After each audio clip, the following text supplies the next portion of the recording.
हाल ही में यूएसए की supreme court द्वारा ट्रंप की टैरिफ नीति को असंवैधानिक बताया गया है।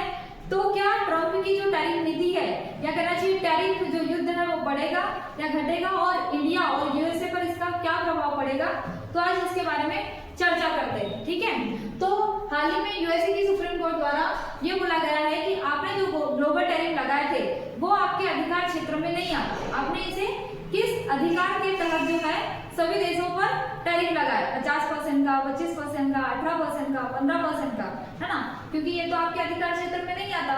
उन्होंने हवाला दिया कि हमने आईपा कानून के तहत जो है इसे लगाया है।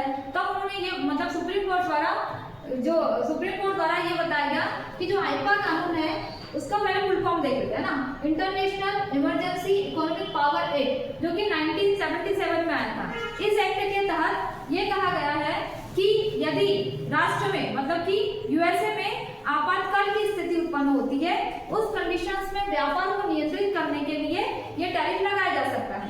अभी तो हाल ही में कहना चाहिए कि यूएस में किसी प्रकार का आपातकाल तो नहीं है, फिर आपने इसे मतलब इस आईपा कानून का हवाला देते हुए सभी देशों पर जो ग्लोबल टैरिफ लगाया है वो आपके अधिकार क्षेत्र में नहीं आता, या कुल मिला के जो है वो असंवैधानिक है, जिसे हम रद्द करते हैं। ठीक है, तो इसी के तहत ट्रंप ने धारा 122 के तहत, है ना, रुके नहीं, वो सुप्रीम कोर्ट में जैसे बोले तो वो रुके नहीं, उन्होंने क्या करा, धारा 122 के तहत ग्लोबल टैरिफ लगाया। कितने परसेंट का?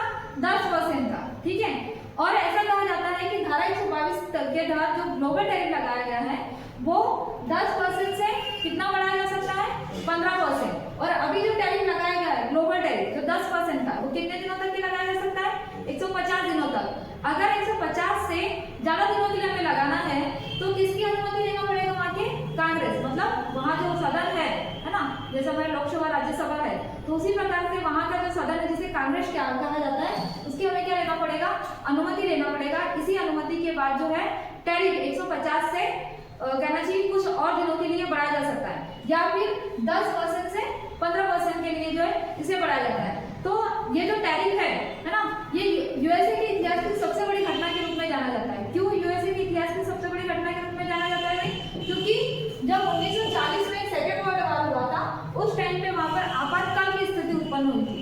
उस मतलब क्योंकि व्यापार नहीं होगा तो जो इकोनॉमिक है वो खतरे में पड़ जाएगी। उसी टाइम पे जो है ये टैरिफ लगाया गया है ना। 1940 के बाद अभी ऐसी स्थिति उत्पन्न नहीं हुई। कुल मिलाकर ट्रंप की ऐसी दिमाग की स्थिति उत्पन्न हुई कि उन्होंने जो है सभी देशों पर क्या लगा दिए? ग्लोबल टैरिफ लगाए, है ना। अब इससे यूएसए और कहना चाहिए इंडिया में क्या इफेक्ट पड़ेगा, तो उसके बारे में जानते हैं।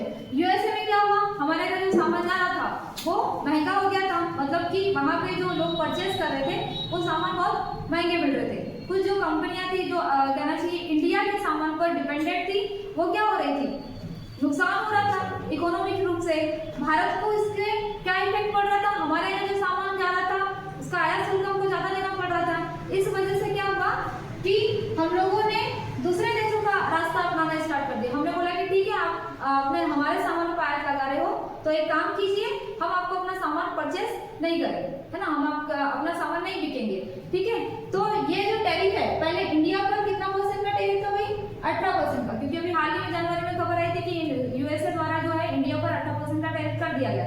अब ये 10% का टैरिफ एक्स्ट्रा लग गया है ना, और कुछ दिनों में बढ़कर ये तो 15% होने वाला है। लेकिन होगा क्या, अगर यूएसए की सुप्रीम कोर्ट द्वारा इसे असंवैधानिक घोषित कर दिया जाएगा तो हमारे इंडिया का जो टैरिफ है कुल मिला के कितना हो जाएगा, या ग्लोबल जो टैरिफ है वो 0% हो जाएगा, है ना। जो भी नुकसान हुआ है वो ट्रंप सरकार द्वारा इसकी भरपाई की जाएगी। तो आप मुझे कमेंट बॉक्स में बताइएगा